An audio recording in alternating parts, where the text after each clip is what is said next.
Hello, and welcome to a packed edition of the Hotline Live. We've got a full room here. I'm here with my colleagues Keith Jackson, Michael Gannon, and Fraser Wilson. Guys, how's it going? Getting there, Daniel. Getting there bit by bit. I'm on the mend, son. On the mend. All good. All good. Nice Monday afternoon. The kids are back at school. The world is starting to get back to normal. And you're going to gymnastics tonight, Mike. I hear you've got a gymnastics class. And I've got my gymnastics class to look forward to this evening. The annual January Battle of the Bulge has commenced.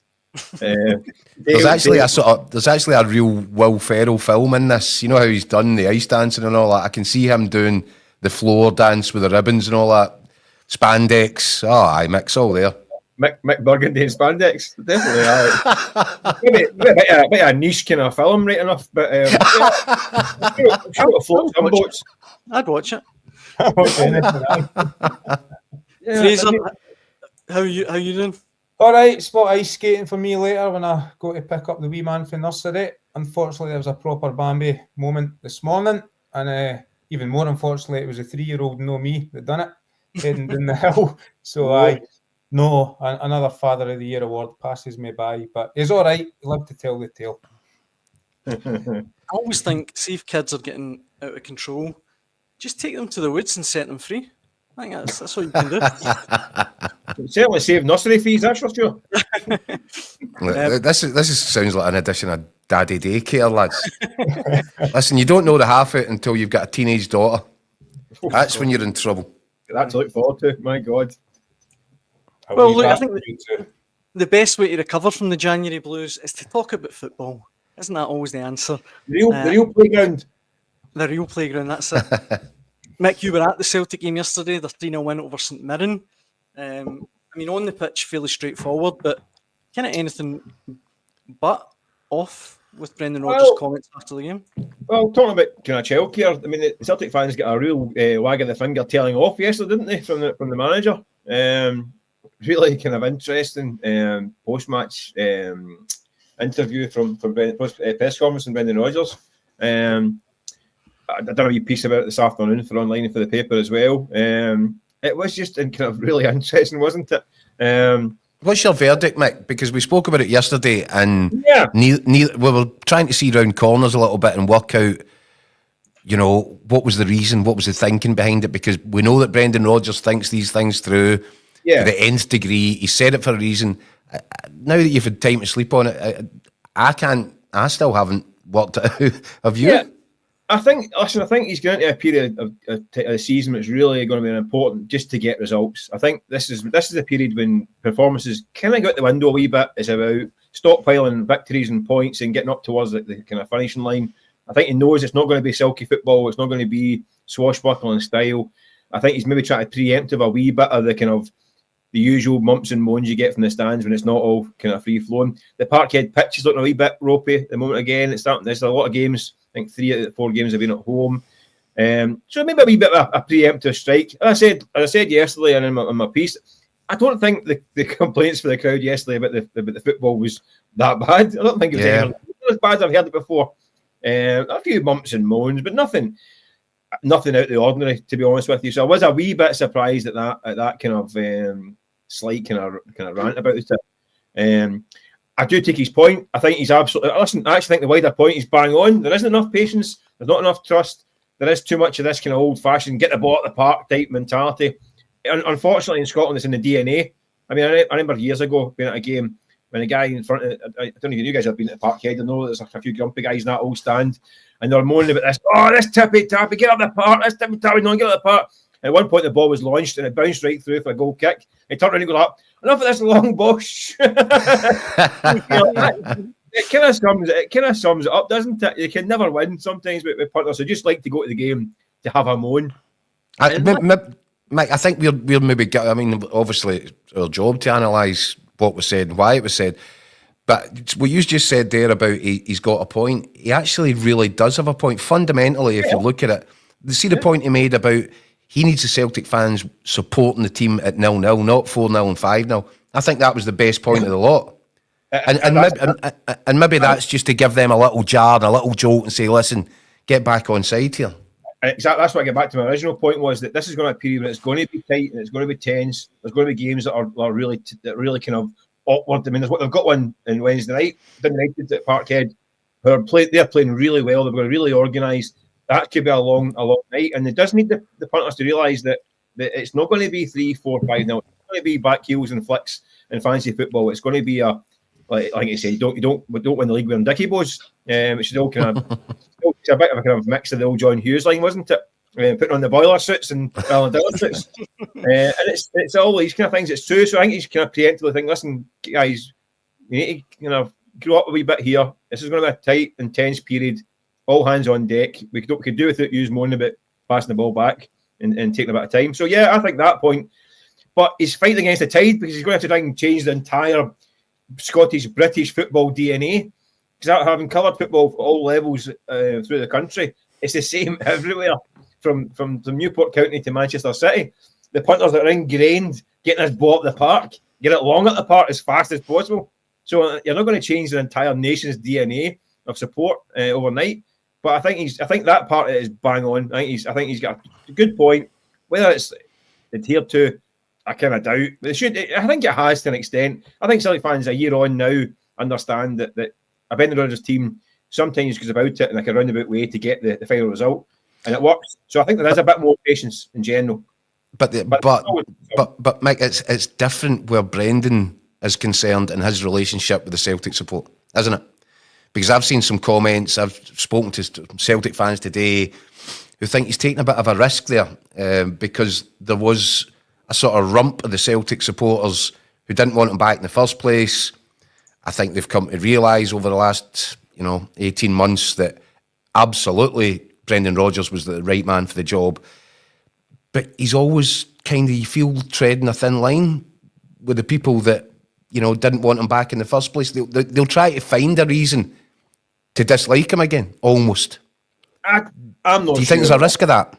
I'm not. I don't think so. I think now that even the punters that were a bit reticent at the start now realise they've got this elite manager who has got. And listen, Brendan Rodgers comes with a kind of, I don't want to say it, you know what I mean? They can ego thing as well. It does have that, but that's what makes him so successful. Mm-hmm. The punters will go. I think they'll go. Wait a minute, Brendan, you're a wee bit out of order having a pop at us, but you got to take that. You got to take the dunce sometimes. If that's what he believes, then you got to go along with it. Because again, even that, I mean, they call it the box office thing and all that stuff. Yesterday was box office again. I mean, having a go at the fans 3 days after an Old Firm defeat is bold as hell, isn't it? And only Brendan Rodgers can get away with that. Yeah. And they know he's going to deliver for them, so I think that they'll accept that. The one about the kind of Kieran Tierney thing, I think might have been a bit of an overreach by Brendan Rodgers. I think that was a wee bit much going that. I mean, chastising them for singing about Kieran Tierney, I think maybe been a wee step too far. But I don't think punters going to go, that's it, get him out the door. He doesn't understand. I think they'll go at that. Well, Brendan, that's a bit offside, but keep winning, sir. Go on, you keep charging on. I think that's the mentality, isn't it? It's worth saying that we've had a really strong reaction on Record Sports social media channels to the stuff about Kieran Tierney. I'll throw a couple of the comments at you. Kevin Boyle saying Rodgers has the power to sort the Taylor contract or tell the fans why he's not signed. It's stupid to think it's disrespectful to chant KT's name. Taylor is a Celtic player, Tierney isn't. He left the club for big bucks. He now wants to come home because he can't stay fit enough in the EPL. Do we really need a croc? That is pretty harsh, I think. Wow. This one here from Martin, like him or not, Taylor's been a decent servant, but it's time for a change. Wee tippy-tappy wing-backs on both flanks are a Celtic weak point against better teams. And finally, Laura on Facebook says, I've no issues with his comments. I understand him showing respect to one of his current players and ignoring rumour. Well, it's not. That's the thing. It's not rumour. Listen, Kieran Tierney's a guy who would love to have back. Kieran Tierney, we know, would one day, either sooner or later, wants to come back. It's not going away, that kind of thing. And listen, Celtic fans chanting Kieran Tierney is because they're excited by the prospect of him coming back at some point. Is that about Greg Taylor? I don't think it is. I mean, if Celtic fans are also talking about Jota coming back, because obviously his struggles are continuing in France, right? So if it comes to pass that Celtic make a move to try and bring Jota back, and they start singing Jota's name, is that a slur against Nicholas Kuhn and Dyson Maeda? Of course it's not. It's a quality player that they once loved, perhaps coming back. I think you've got to take away the Tierney singing and Greg Taylor are separate issues. I don't think singing Tierney's name is a slight against Greg Taylor. I think the vast majority of Celtic fans know and appreciate the work that Greg Taylor has done in the last 3 or 4 years at Celtic. Listen, he's been high up in the list of Player of the Year awards, which are voted by fans in the last. I think 2 years ago he came in like second or third or something like that in that list. So they know that he's done a good job for Celtic. They also love Kieran Tierney. He's a big favourite. So I think those 2 points are separate. I think singing about Kieran Tierney isn't a slap in the face to Greg Taylor. Listen, Greg Taylor might feel that way, and I can understand that as well, but it shouldn't take it that way. Mm-hmm. The same way that James Forrest shouldn't get offended when they sing about the next winger that comes in from and then sold 2 years later, and they get a song for 2 years, and there's James Forrest who's stockpiling medals like a hardware store. There's my songs. I mean, he just gets home and accepts that sometimes familiarity breeds a wee bit of contempt sometimes.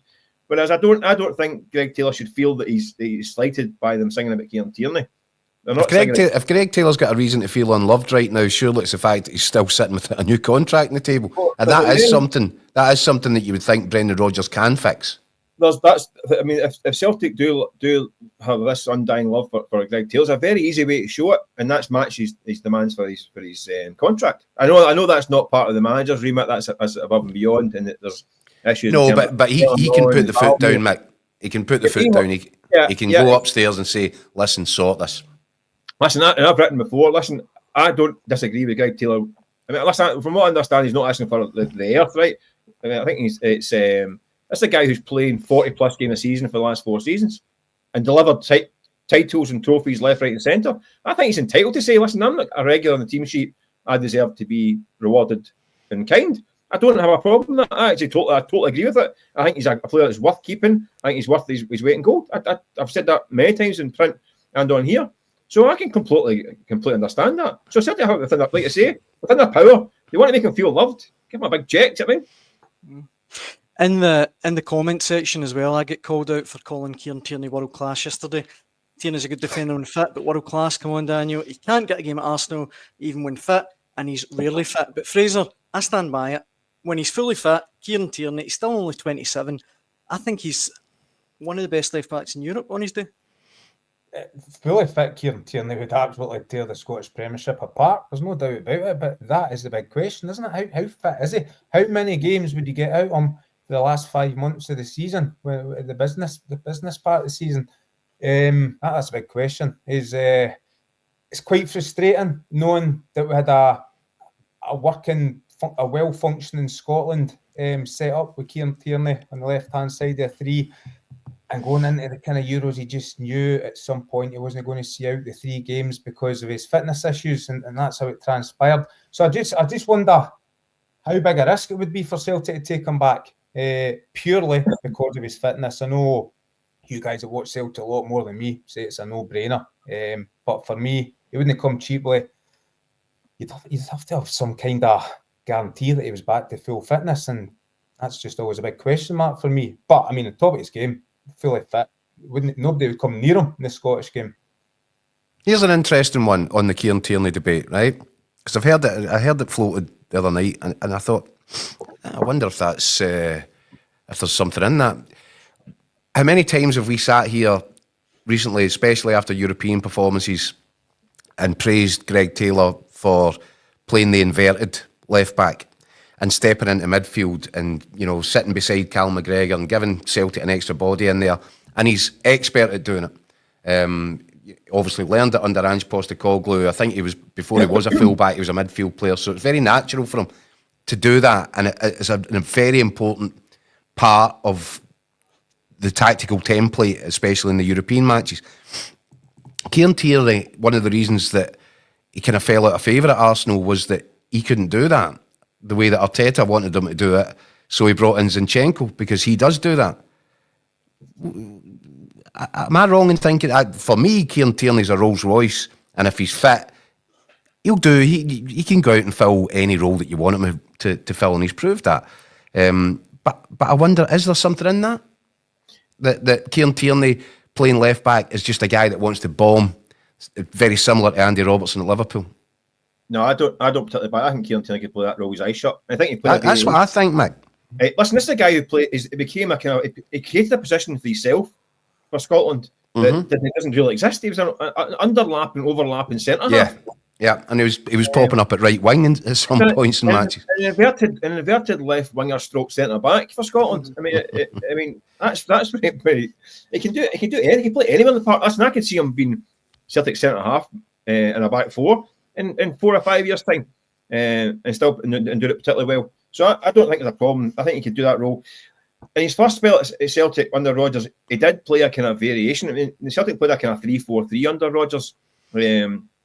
With the ball and a kind of back four without it, and he did kind of flit in between kind of midfield and fullback in that role. That wasn't a kind of an old-fashioned left back role he played under Rodgers first time round. No, because Lustig would tuck in to make it a 3, and Kieran Tierney had licence just to go and join the attack and build the attack down the left flank. Pretty much where he fancied it. I mean, he scored a couple of goals from inside of the park in that kind of inverted position. We expect to see him popping up. So I mean, a couple of long rangers, remember, in that kind of area. So I don't think that's an issue, and I think if you asked most Celtic fans, I think majority would be quite happy if they end up with Tierney and Taylor on the books at the same time. I agree. I think that would be the kind of the ideal scenario, really. Like you say, I don't think you can guarantee that Tierney plays 2-3 times a week, and for the short term in the near future anyway. Would the two of them be happy? Would Taylor be happy rotating? I don't know. But listen, again, it goes back to the contract. If he had a decent contract, I think he'd be quite content. So, yeah, I think if the two of them are on the books and kind of sharing the duties, I don't think most folk would have a problem with that. I was going to jump in there, Mick, because we had that exact comment come in live on YouTube just a few minutes ago. Tierney doesn't stay fit for the whole season. We need Taylor's backup. I'm not saying don't sign him, but we should be aware he will give us 2/3 of a season when fit at best. It's kind of funny because it kind of felt like Taylor or Tierney yesterday, but if they sign Tierney, they still need another left back, Celtic, don't they? I don't think it is. As I say, I go back to that. I don't think it was a case of one or the other. I think Celtic fans know. Listen, they noticed that last year, he got injured for a spell last year, and it was a big miss. I think that was a kind of moment when most fans realised that this guy was much needed. And listen, Taylor's a guy who I know for a fact played a lot of games last year when he was probably not fit to do so. He's a guy who bites down on the gum shield and gets on with it. Yeah. Even when he's in a state of distress, sometimes he gets on with it. I mean, this is one of the buzzwords of the Christmas period, wasn't it? The kind of the tiredness and toughness and all that stuff. Greg Taylor has no questions to answer on that front. There's a guy who's proved over the years that he's willing to go through the old cliche pain barrier for his team. And again, I think most punters know and appreciate that as well. So wouldn't it be a case of either or, a case of both? He's also got a leadership role in the dressing room, Michael, hasn't he? Greg Taylor. He's one of the voices. He's pretty much. I think obviously, Casper Schmeichel's now in there rather than Joe Hart. I think he's up there in that leadership group. He's right hand man to Callum McGregor, a big voice in the dressing room, a big winner. Listen, he's one of these guys. I think if he does depart the scene, it'd be kind of one of those people that people don't know what they've got till he's gone type situation. Listen, he has the odd tough game, I think. But I talk about Hampden, but he had a slip up at Hampden in the cup final. But he wasn't alone. I mean, in the game at Ibrox there, it was a day when the whole team just kind of malfunctioned from top to bottom. One of those days. So he threw in the odd game, but they all do. But I think his consistency levels are really high, Greg Taylor. Well, he also scored at Hampden, didn't he? Aye, he scored. He did. It was a bit of a winder, right enough, that come off about 4 players, didn't it? They all count, Mick. They all count, exactly. But yeah, it's a funny debate, isn't it, really? Because it's talking about two guys that are good operators and good servants and hard-working guys. I just don't. I think, getting back to the Rodgers thing, I think he misconflated the two issues on the occasion. That's much my own personal opinion. Time will tell, I guess. We should really talk, Keith, I think, about Hibs versus Rangers yesterday. Yeah, before we do that, Michael, you really genuinely do have a ballerina class or something to go to do. Gymnastics, isn't it? Yeah. Shall we let you go? My spandex is going to be a bit tight after the festive period, I must admit. So I'm looking like a row of tennis balls. Michelin tire, man. So I can leave you with that mental image if you want, boys. Thank you. Thanks, Mick. Thanks very much. That's Okay, plenty. Hello, chaps. See you soon.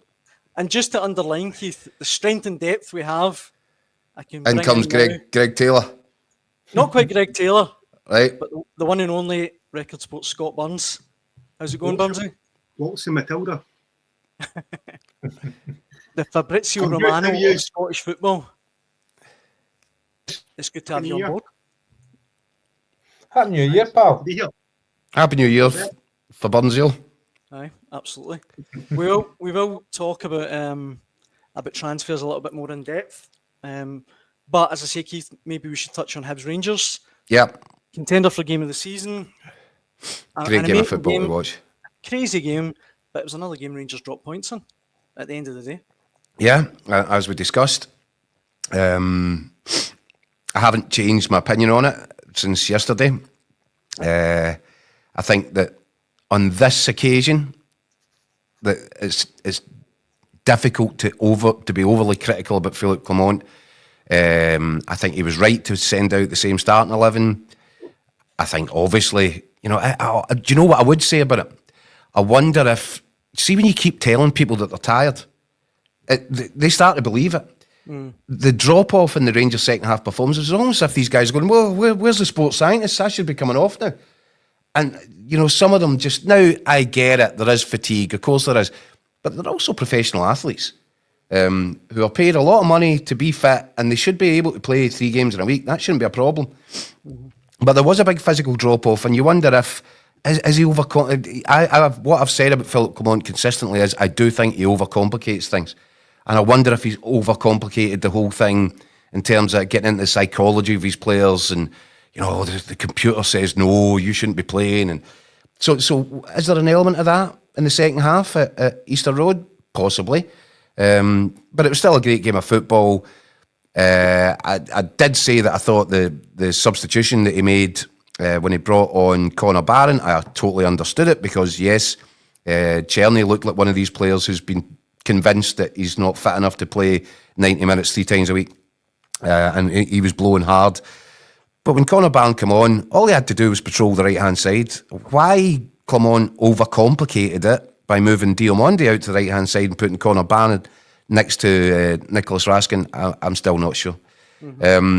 So, yeah, I think there's actually a bit to be positive for, about if you're a Rangers fan, in that this team is shaping up. The front 4 stroke front 5, if you add Danilo into that, is an exciting sort of mixture of different talents. Egerman looks as if he could be a sensation, by the way. So there's quite a lot for them to feel good about, but at the same time, there's this constant question mark over the manager. Is he overcomplicating it? Is he making it harder than it needs to be? Has he stumbled on this by accident? Is this the way forward? Is he going to change it all again? Is he going to keep looking for excuses when he should be, introspective, looking at the players, looking at himself, looking at his decision-making, looking at their decision-making, instead of blaming everybody else for everything that happens? So it's going to be interesting. I think he's got a lot to prove over the next 6 months, and I think he's at a crossroads. It could go either way. And Fraser, Keith, I think I'm right in saying, leaned towards the fact that the penalty that Hibs got yesterday was quite soft. And I think you said, Keith, if you studied it, you could come up with the argument that Hadji maybe gets there first. What I said was, at real speed, if I'm John Beaton, I can understand why he gave the penalty, because it was a sort of ugly coming together. But I think VAR, when VAR looks at that, should see that it's the other way round. It's Josh Campbell who takes the legs away from under Hadji. Again, there is another argument here. I'd like to hear a ref's point of view on this, because we have been critical. When VAR first came in, remember there was an argument about our refs waiting here. They're waiting for VAR to make a decision. They're not making the decision. We pounded them for that. In a situation like that, if John Beaton lets play continue and VAR look at it, I don't think that VAR come back to him and say, you got that wrong, that's a penalty kick. So my question there is, what's the best method, what's the best protocol there for a referee? Do you let that go and let it go to VAR and let them tell you because they've got a clearer view of it? Or do you make a decision because you need to be seen to be the guy making the call and not the guy in Clydesdale House? And I wonder if there was an element of that playing into John Beaton's thinking when he pointed to the spot. Well, I wanted to get your take, Fraser, because I think, maybe slightly so, but I thought it was a penalty all day long. I mean, I thought Hadji comes in late, barges him. I had it in the radio on the way to Fir Park, so I had to watch it in the highlights last night, and I must have rewound it. I must have watched it 10 times, which tells you how easy it is to flip-flop between your thinking. I think 10 years ago, it's not even a debate, it's not a penalty, it's just a coming together in the box, and Keith rightly points out that Hadji manages to get himself into a position where it's Josh Campbell that actually kicks into Hadji, which would make you think that is a foul to Rangers. However, there seems to be a wee push as well, a wee nudge for Hadji. That's just body. That's just that he has to put his body in front of Josh Campbell there. That's just good defending. Yeah. Well, do you know what? Hadji does really well to get back into that situation. He sees Josh Campbell's brilliant run early and he matches him. It just becomes a foot race. And the two of them arrive there at the same time, collide and go down. I think I would love to still be playing the rules of 10 years ago, but that's just a coming together and you play on. Unfortunately, everything's under the microscope now and not totally understand why beating's given it. And as I said, I watched it 10 times, try to put myself in the modern way of thinking, the modern rules. I still can't decide if I think it's a penalty or not. It's so borderline. So to answer your question, I don't know, mate. I don't know. Well, here's my point on this, and Scott, I don't know what you think, but we've got VAR, right? I don't think there's any way that John Beaton sees that incident in full, properly, at full speed. He's only human.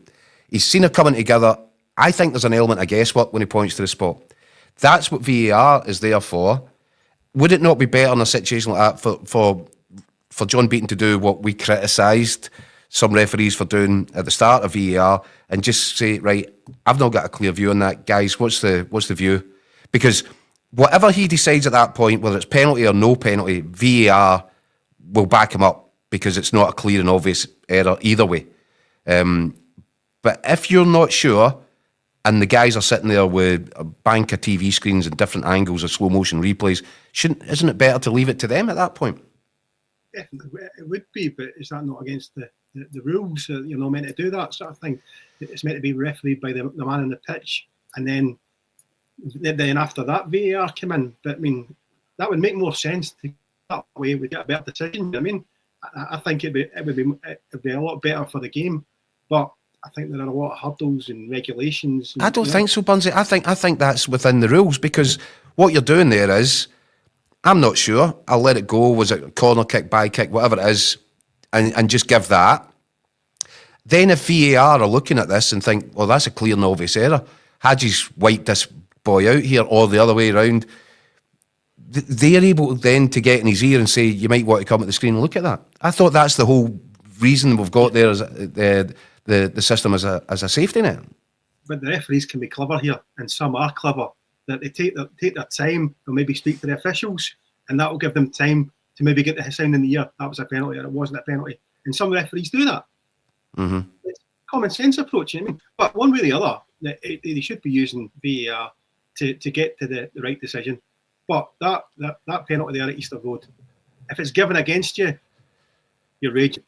If you get it, you're expecting it. It's one of them. It's whatever side of the fence you're sitting on. Well, what side of the fence are you sitting on? Penalty or no penalty? I didn't actually see it. I was travelling back from Dundee United. The Arsene Wenger clause.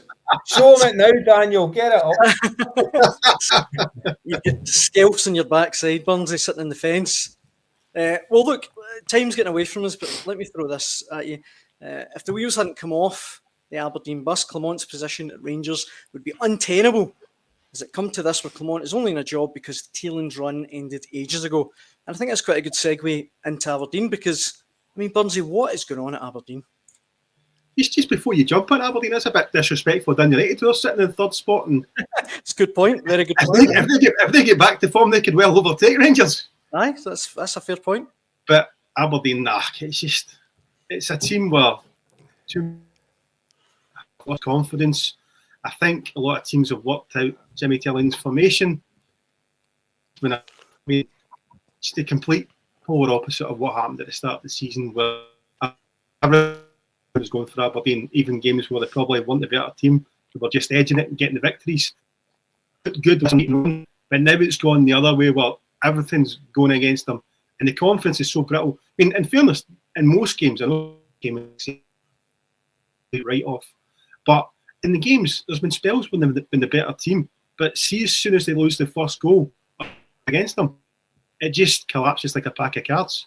And they just need to try and get a win from somewhere. But in current form, it's hard to see where it's going to come from. And the manager certainly needs reinforcements in this window to get them back on track. He'll get them though, Burnsy, won't he? Yeah, he'll definitely get them. There's there's certainly a large sum available to the manager for this window. I think last I heard they were looking between 3 and 5. That could change as well with players going out. And I would expect the first arrival probably to be announced this afternoon. This Danish winger, Jack Oakels, is coming in on loan from Preston. It's a loan with an option to buy. My understanding is the option to buy could possibly make him Aberdeen's record signing if all goes well. Obviously, that was Paul Bernard, £1 million, but I think the option to buy in this one is quite similar. So it's a decent amount of money that Aberdeen are wanting to pay out in this deal, and if all goes well and they trigger it in the summer, it's a big deal. But it's a player that Jimmy Thelen knows well. He had him for 3 years at Elfsborg and then sold him onto the Dutch team Utrecht, where he hardly kicked the ball, and then he moved to Preston in the summer. But he went for about £3 million, didn't he, at Utrecht? 3 million to Utrecht. I think it was about 1.7 to Preston in the summer. So that's the sort of, that Preston spent 1.7. So you can imagine they'll be wanting as much of that fee back. So it'll be a fair chunk, a fair payback from the Aberdeen board towards Jimmy Thelen. But obviously they've still got money in the bank from the big summer sale of Bojan Miovski. So no, I don't think they're sitting on the money. They want to invest it and do everything they can to ensure that things turn around, especially for the manager who Dave Cormack and the board went all out to get in the summer. Fraser. Sorry, I was going to say, Fraser watched Aberdeen. You were at Motherwell. You were at Fir Park yesterday. Fraser, what was your view? Jimmy Tellen's starting to look a bit haunted to me. He looks as if he's almost starting to look like a rabbit caught in the headlights. I don't think he can quite get his head around what's happening to this team. To be honest, I find his expression hasn't changed one little bit from when they were winning every week. Really? He's a very hard man to read. Burnsy, I'm sure will agree with that. It doesn't give much away. We're chipping away at him at the end of the game yesterday. Look, it's his side that are looking haunted defending to me. It's not just the wheels that have come off. It's the door, it's the window, the roof, everything. The whole thing's falling apart. You can't hide for the stats. I mean, that's 10 games without a win now. The first 11 games... 5 defeats in the trot. 5 defeats in the trot. If you take the first 11 games, it was sensational. Absolutely sensational. They took 31 points out of 33, scored 24 goals and conceded 10. Incredible. They were sitting top of the table. 10 games later, 2 months later, they're now 19 points adrift at the top, having played a game more than Celtic. They've won none of those games, lost 7, drawn 3, scored 8 and 10 and conceded 20. It's a complete flip. It's incredible. And I get what Burns is saying. A lot of folks say they've now played everyone twice. Teams have worked out a system, and there is maybe an element of that. But just watching that game yesterday, within that system that Thelen likes, the 4-2-3-1, which is a nice solid system. I've always liked it. His team couldn't string 3 passes together. It was the quality on the ball was horrendous. The first 15 minutes, to be fair, for both teams was horrendous. There was no quality on the ball whatsoever. And I think that they're still trying to play out for the back, trying to play through teams, and they're just no managing. A couple of times Jack McKenzie got down the line and Nicky Devlin got down the right-hand side, but there's no end product. I think they had one shot at goal in the first half, a good Nicky Devlin header, on target. They lose the first goal, fall apart, Rubezic loses the head, they immediately lose a second goal, game's over. It's just, and do you know what? They had 1,500 fans down the road again yesterday, and they must be scratching their head wondering, where's this team going now? Because the current form, if they reproduce that over the next 10 games, they won't even be in the top 6, never mind the European spots. Right, listen, you pair were two cheeks of the same arson with the penalty decision at Easter Road. What were your thoughts on the Rubicic's red card then? I take it you saw it? Was right in front of me. And?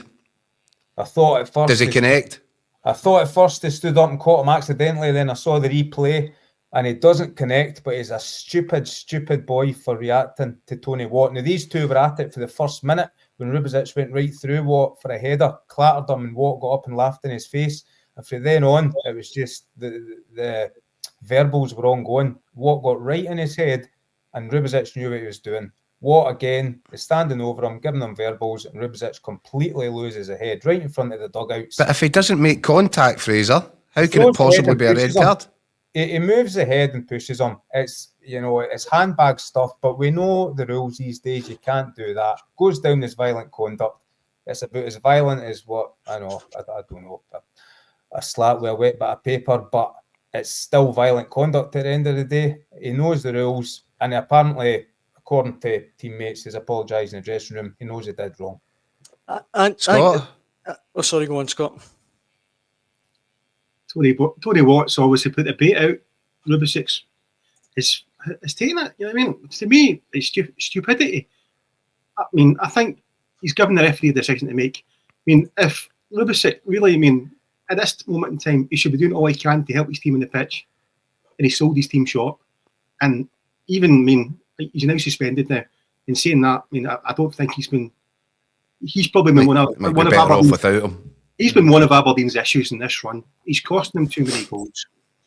So, but he'll learn the hard way. But if you ask me, I thought it was a red card.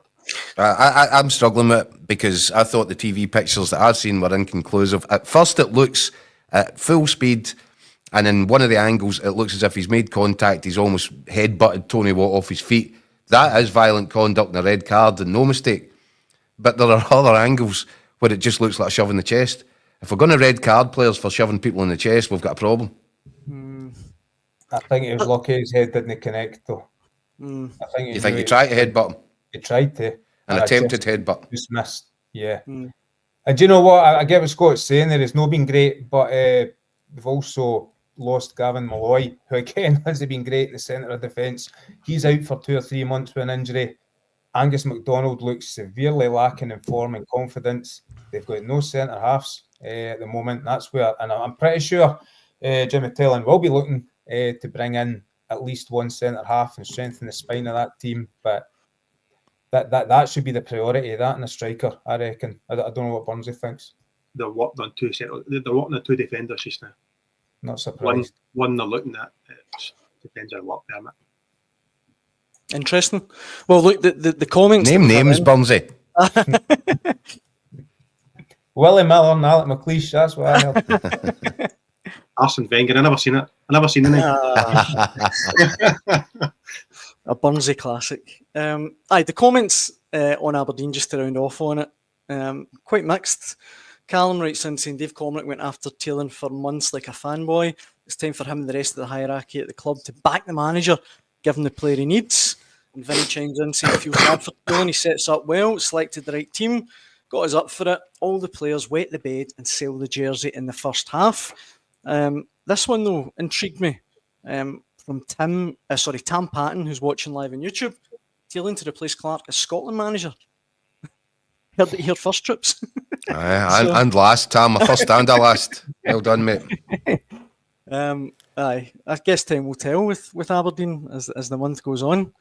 Let me throw this comment at you, though, guys. Darren Partridge, Stephen Naismith would never have been able to take that group of players to Tannadice and secure a win. Neil Critchley is going to do just fine at Hearts. It was a big win for Hearts yesterday, Fraser, wasn't it? Huge, aye, back to back for the first time this season. That was probably the first, it's close to getting a statement win as you can get this season. They've been winning games at the bottom of the table, but to go up to Tannadice and beat the team that's in form and crept up to third place, that was a real statement. He's got a point. The caller there has a point. Every new manager needs to be given time. Critchley was losing probably more than he was winning, but I think you're starting to see now a little bit of consistency coming in. Interesting that they've gone three without losing, 2 wins and a draw. since Lawrence Shankland went out injured. I don't know if there's just a different way of playing when he's not leading the line. Look, I've backed Lawrence Shankland all season long. I know he'll come good with the goals again, but just a freshness up there. James Wilson is running amok at 17-year-old, and James Penrose down the left coming up with the goods again yesterday. Just seems to be a bit of belief creeping back into the Jambos, and I think them and Hibs could both be pushing into top 6 come the split in 12 games time. That's the thing. We were looking at it yesterday. 4 points between St Mirren in 6th place to Hearts in 11th. It's incredible. It's really jam-packed from 6th place down, and the opportunities are still there for everybody in the second half of the season. All these clubs can make a run. If they get onto a run of form, the top 6 is achievable. That's why January is going to be so important for them all as well. Possibly whoever is the strongest January is going to be pushing for top 5 come the end of the season. And that's why everybody would like a supercomputer for their Christmas. That's got one. Aye, time will tell how super that is. Jamie McCart, I'm pretty sure they could have found without any need for a supercomputer. Yep. Kabangu, is it Kabangu, the new striker that's come in? Looking forward to seeing him. That's an interesting out-of-the-box signing. Out of the box? It's one of Tony Bloom's other teams. You can't get a game for them. How can you out of the box? Bugsy, I'm not having this. You were there yesterday. What's your thoughts on them? Are they convincing you?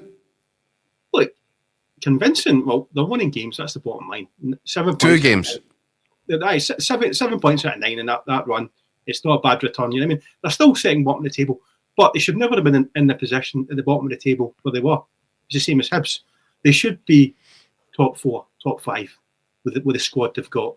So all they're doing is getting back to the sort of form they should be showing. Mm-hmm. But they will be back. They'll be at top 6. They'll probably make Europe as well. Are they great? No, they're not great. But they're winning games and they're a bit harder to score against, and they're netting goals at the other end. Bearing in mind that Dundee United yesterday were really disappointing. I mean, they hardly created a chance, and it wasn't a great game at all. But Hearts were the better team. They created the better chances and they deserved the points. I tell you why they deserve the points, Burnsy. Why? They scored. Because they've see that away strip. I think that away strip is the best strip in Scottish football this season. It's not bad, eh? Really? I like it. Aye. They're a well turned out lot. I'll give them that. If they wear that away strip more often than not between now and the end of the season, watch the results go up accordingly. I'm sure they were wearing that strip when they got knocked out of Europe, were they not? Possible. Wilson, no. Just to finish on Hearts, Burnsy, we've mentioned a couple of players they've got in. Do you anticipate many more perhaps coming in this month if Neil Critchley can get deals done? I think there's also been they've got quite a big squad though, and they want to get some players out going the other way. Some of the bigger earners, but I think that will be easier said than done to try and move these players on. But I'd expect another 2 or 3 to come in. And what else are you expecting, Scott, in the transfer window now that your favourite time of year is up and running? Where should we be looking? Well, I think Rangers, I don't think you'll see a lot of business. As it stands, all they're looking at is a central defender. That's all they've got budget for as it stands, unless they can move some of the players on that they want to move on. It'd be interesting to see what happens on the central defender front. I know there's been talk of Johnny Evans from Manchester United. I know he has been put to Philippe Clement by a member of the board. But I think that it might be along the lines of that Philippe Clement is looking for somebody younger. I think his feeling is that Evans is of the same ilk as Leon Balogun, as in the experienced one. He needs somebody a bit younger with a bit more pace. So I'm not sure if that one will run, but I know Evans his name has been linked with Rangers, and that is where it's come from. How old is Johnny Evans just now? 35. See, I like an experienced central defender. He's 37, Keith. 37, pushing it. No. Pushing it, but I think they could do a lot worse. And what's the contractual situation there, Scott? Would that be on loan until the end of the season? Is it? I think he's only got a short-term contract. I think, if I'm not right, is his contract not up at Man United, not up in the summer? So it'd be what, 5 months? Did not sign a 1-year deal at Man United? Aye, but is it the summer though, isn't it? Aye. Yeah. Yep. So I'm saying about 5 months left or something, isn't it? Yeah. Yeah. So it wouldn't be massive. But man, I know he's been put to Philip Clement, but I don't think. Well, in fact, I know he's not jumping up and down about it. Yeah. I was told to bring the average age down, wasn't it, this season? I Mm. guess this would just be to the end of the season job if it did. Yeah, it's fine. Obviously, push him through to the end of the season. I think they could do a lot worse than that. I think that one makes sense. I think he'd improve them now, right now. Yeah.